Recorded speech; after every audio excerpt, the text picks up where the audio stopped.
Hello, আসসালামু আলাইকুম। কেমন আছেন আপনারা সবাই? আজকে আমি সরিষা ইলিশ রান্না করব। এর জন্য কাঁচামরিচ কুচি, পেঁয়াজ, রসুন, সরিষা বাটা দিয়ে দিলাম, একটু পেঁয়াজ কুচি দিয়ে দিলাম, তারপর একটু হলুদ গুঁড়ো, মরিচের গুঁড়ো, লবণ দিয়ে দিলাম সুন্দরভাবে। এরপর সরিষার তেল দিয়ে দেব। সরিষার তেল দিয়ে সুন্দর করে ভালোভাবে মিক্স করে নেব। জানি মাছের ভিতরে মশলাটা ঢুকে এভাবে মিক্স করতে হবে।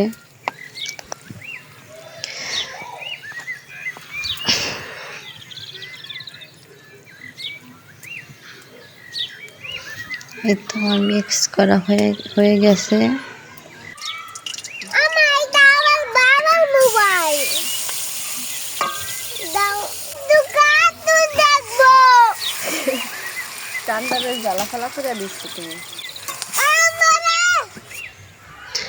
আমার মোবাইলে চার্জ ছিল না, তাই ওর বাবার মোবাইলটা এনে একটু ভিডিও করলাম।